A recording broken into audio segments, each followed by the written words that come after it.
Chris from CodyPod.com, and this is Escape the Hellevator.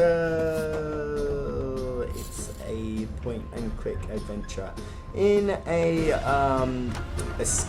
room escape kind of sense on iOS and Android as well, but it's slightly different.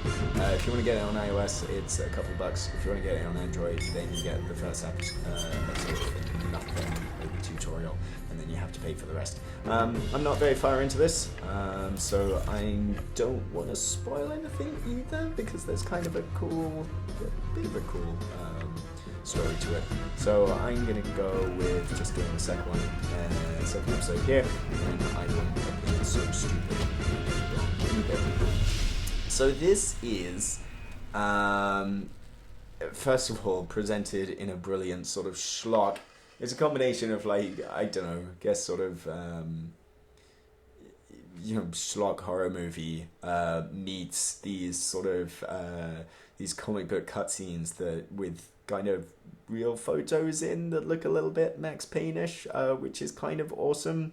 So the idea is that you're this guy, Clarence, who is, you start the game in a critical condition, and you're sort of being wheeled to the operating theater, and then Satan shows up, maybe, or maybe it's, I don't know, maybe it's an angel in disguise, like it's some sort of dark angel style character, and he starts setting you on the lift ride to hell. So we're actually in this lift right now.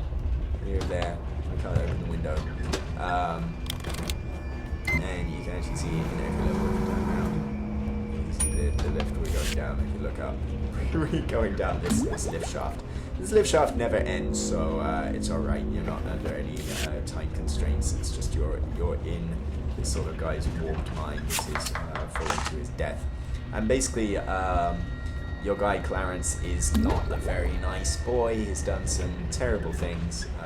So it's sort of, the game's all about being taken back through his life and solve some puzzles to do some pretty nasty stuff. So I think it's kind of said at the beginning. Grandma here made me do it. Here we're having to relive Clarence poisoning his grandmother for some reason. So it's kind of, it's a room escape game. If you don't know what a room escape game is, it's kind of, room escape games are these point-and-click adventures in very, very confined spaces, which make them work better as mobile games. Sorry, I know what I'm doing here. I'm just going to get some cans and stuff. We need to make some poison over here.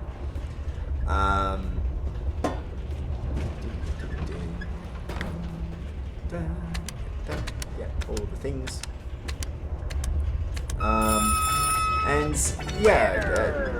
Like room escape games, usually sort of 2D. Hey, you're in a room, you have to find a way to escape the room by doing simple environmental puzzles and things like that. And there's usually a mysterious story. It's like, what's outside the room? Whoa. So then they kind of, there was a few of these room escape games, especially on iOS, and then there was a very famous room escape game that was The Room on iOS, which everybody loved. And then there was Room 2 and Room 3. And I think there's something underneath there as well. I can't remember. We want to get all the things. Let's get all of the things in the inventory here. So you're kind of learning what to do over here, and what we want to do really is make stuff. Look at that. That's a very useful recipe. So yeah, the room kind of took all of that confined, mysterious nature, the light sort of horror aspect of an escape the room game, and made it that's subtle as a sledgehammer there.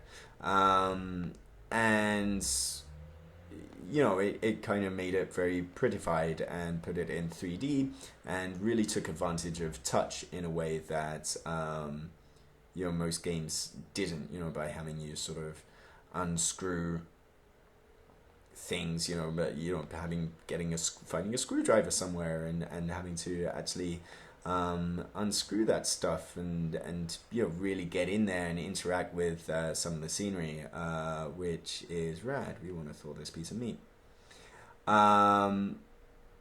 But what? Do we want to put it on high? So it's not letting me take it. There you go. So yeah, I mean, I guess this is kind of more of the room kind of slant, but also where the room kind of not went wrong, but where the room was different is that it had a very sort of very, very, very subtle approach to storytelling. I want to get the meat there, and then I got a can of meat, and then I can put that in there, and you want to use the key on that. Nope, that's not right. There's some other key somewhere. But I can use the key up here.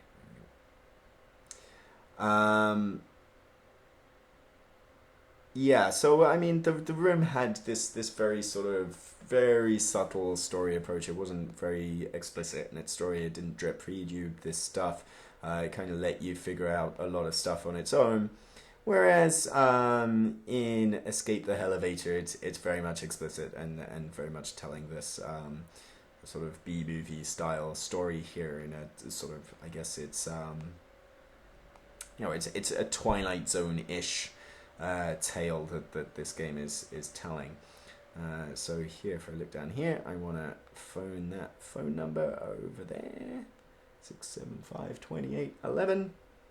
So I lift that, and it's fun. It's good. I kind of like the schlock story nature of it here. It's sort of just, the fact that it's delivered in these little scenes and stuff like that. Not particularly with voice acting or anything like that, which perhaps is a missed opportunity for doing some real cheese. It's not something you would be able to hear anyway, because for whatever reason my capture software is not playing ball today. So sorry about that. But for the life of me, I just did this and I can't remember how you get into that thing. Is there no junk in there? We need to be able to open this box somehow. I think there was a key down here, right? Or was there something else in the rubbish? Nope. I think the one place where it kind of lets itself down a little bit is that, unlike the room, which was really, really good at sort of drawing you in and having you interact with these strange contraptions in a very tactile sense, in a very visceral way, if you will. This doesn't do that very much. I know I have the recipe now to make the poison, but I bet it's going to say, you can't do that because you didn't check the box for the recipe. You just know it beforehand. For shame. Let's set this going. Oh, there you go. There's that key. So, yeah, I mean, it doesn't, in a case like this, where I have to drag the key over the thing to unlock it. If this was the room, it would go in, then I would physically have to turn the key, which sort of builds this attachment with the objects and with the environment. Whereas here, it's just drag and drop, and then it's done, which is, it's kind of a bit sad, really. Because, I kind of love the world building that it's doing, and I love the hokiness and the melodrama of it all. So it's a little bit of a shame that it's not as completely, visceral as you'd expect it to be. So now I've got this poisoned cup of joe. Oh dear! Oh no! So I know 61. And I can get out the lift by pushing the right buttons. Yeah, I did it. And then you get a little bit more story in between here. before it carries on. One other little annoyance is I was halfway through this level before. I didn't shut down the app entirely in iOS, but on a couple of different occasions, the game has just kind of forgotten my progress mid-level, which is a shame. And it certainly will if you do shut down the app entirely. So I kind of wish there would like checkpoint saves, because the room did that. There's also a hint system here if you want it, but it just gives you one straight up hint, which is just things like I should search my desk. It isn't the tiered level of hints that the room has. So if you're really kind of dumb and you want something more explicit than being pointed in a general vague direction, then you might find it kind of easy to get stuck. But then again, you might like being stuck. I like being stuck sometimes. I think that's fine. So that's kind of up to your tastes. But yeah, this is a really nice little point and click adventure. Like, I think it knows its strengths and its weaknesses. It's not going to make you... I think one of the great things about Escape the Room as a genre, room escape games as opposed to point and click adventure games, is that they can afford to be a little bit more obtuse with their logic. They can afford to go, well, I didn't expect this thing to be in there, because they're in confined spaces. So it's not like you have to traipse like across 5 screens with loading times to put the rubber chicken in the cannon or whatever. Instead there's more ability to experiment because you're in confined spaces. And I think it's aware of that, and it's got its tongue kind of firmly in its cheek. Just the fact that we're falling down this never-ending lift shaft, I think is just funny in itself. It's a good fun game.